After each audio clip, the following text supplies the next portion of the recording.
অচিন সাগরে হবে অচিন সাগরে একদিন চুপ করে ডুবিতে হবে অচিন সাগরে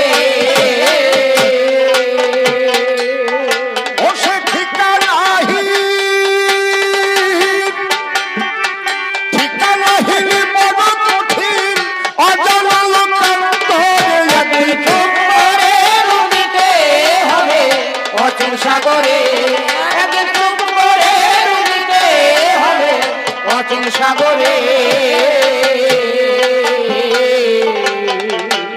আপনারা গানটা শুনেই বুঝতে পারছেন গানটা লেখা কার। এ বুঝতে আর ভক্তদের বাকি থাকে।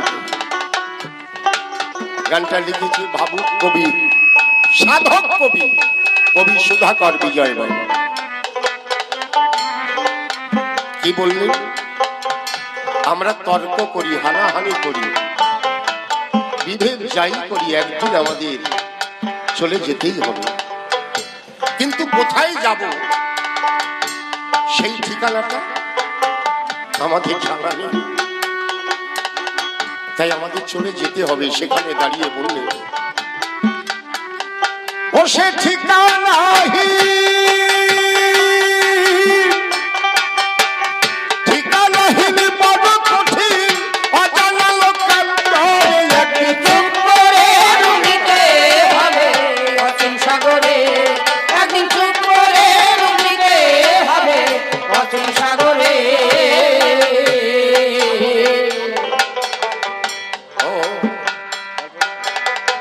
চিরদিনকে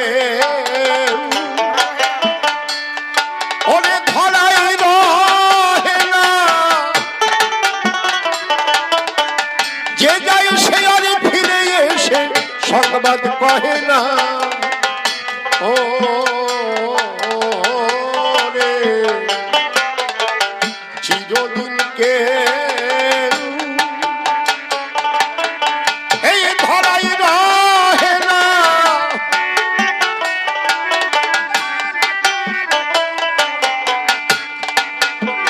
যে যায় সে আর ফিরে এসে সংবাদ কহে না।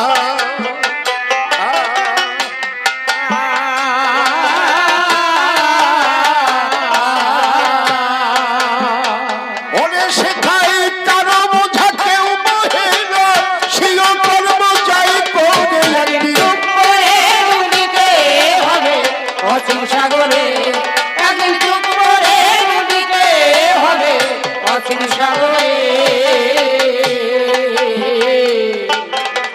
ওরে মানব দেহ পেয়ে মত্ত ধান, আতর গোলাপ সাবান মেখে যতন করিলাম।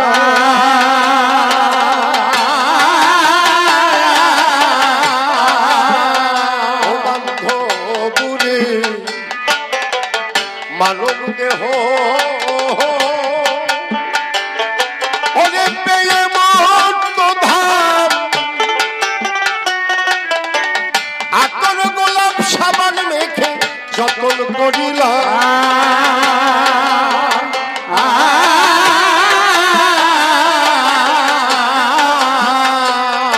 এই চলা দেহের শেষ পরিণাম শ্মশান কিংবা কবরে একদিন চুপ করে ডুবিতে হবে অচিন সাগরে একদিন চুপ করে ডুবিতে হবে অচিন সাগরে।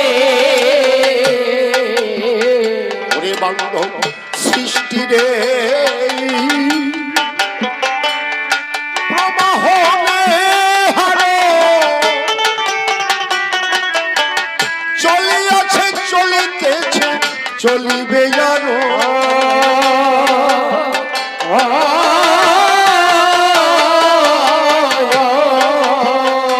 ওরে সৃষ্টি রে প্রবাহনে হারে চলিয়াছে, চলিতেছে, চলিবে আরো।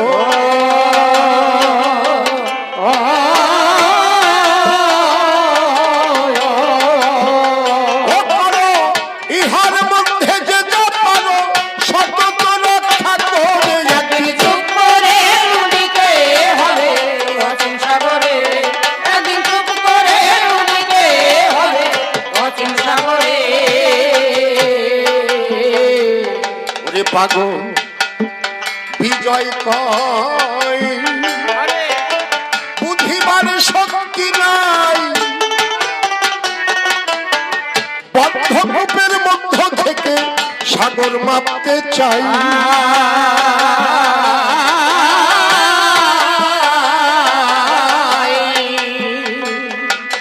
ও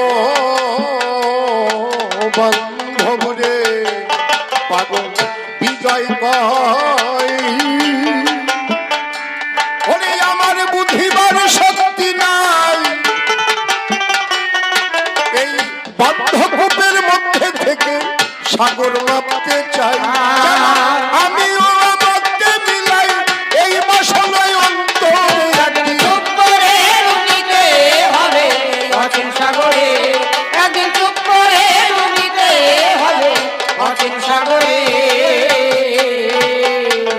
কল্পনাতে হরি আচার্য আমি সভ্য সভা খাই কল্পনাতে হরি আচার্য আমি সভ্য সভা খাই তোমার কাছে কয়েক খানায় জিজ্ঞাসা রেখে যাই তুমি এসে জবাব দিও সবারই সদল অন্য ভিন্ন চিন্তা নাই বলি ভক্তদের সদল যে যেভাবে প্রশ্ন করলাম সভ্য সবার ঠাই আমি এক এক করে তোমার কাছে তাহার জবাব চাই সূক্ষ্ম সনাতন ধর্ম দিতে হরি ঠাকুর এলো এর নামকরণ কেন মতুয়া করিল এই মতুয়া নামের কি তাৎপর্য আলোচনা করে পরিষ্কার ব্যাখ্যা করো সবার ভিতরে কোন সূত্রে দাঁড়িয়ে সবাই এই মতুয়া হয় এইটাও জানতে আমার বাসনা হৃদয় তোমার কাছে আরেক কথা বলিবারে চাই সূক্ষ্ম জবাব দিও সভ্য সভা খাই মানবের কল্যাণে ঠাকুর কি কি দিয়ে গেল সুন্দর করে আলোচনা করো সভ্য সভা চলো জাতকে পতিত পাবন জাতির জনক কয় আবার ভগবান বলে কিন্তু আখ্যা বটে দেয় কি কি করলে এই আখ্যা পেতে বটে পারে শুদ্ধভাবে ব্যাখ্যা দিয়ে বুঝাইবে বলে তবে প্রথমবারে বেশি কথাই আমি বলবো না ছেড়ে দিয়ে দিলাম আমার কবির কল্পনা ভক্তদের চরণেতে প্রণতি জানাই আরে দাঁড়াইয়া দিয়ে এই সভ্য সভা খাই মায়ের চরণেতে প্রণাম করলাম গান সভাতে দাঁড়িয়েছি আমার অধম সন্তান আপনাদের অধম সন্তান আমি দাঁড়িয়েছি তাই মায়ের চরণের ধুলি চাই লবকুশীকে সীতাই দেবী আশীষ দিয়েছিল রামচন্দ্র ভগবান পরাজিত হলো মায়ের করুণা ছাড়া ছেলে বাঁচে না সবার মধ্যেই এই কথা করি বর্ণনা এই জন্যে মায়েদের দুটি চরণ ধরে পুনঃ পুনঃ প্রণাম করি এই আসরে মায়েদের চরণ ধরে একবার যদি পাই ভাই আমরা দাঁড়াইয়ে শোকসভা খাই অন্তরে অন্তরে আসে আমার ভাবা যতদিন থাকি আমি হরিগুলো গাবো এই পর্যন্ত আমার পালা সাঙ্গ হয়ে গেল যার যার ইষ্ট দেবতা প্রীতে প্রেমানন্দে সবাই হরি হরি বলো হরি বল হরি বল হরি বল জয় বাবা জয় বাবা জয় বাবা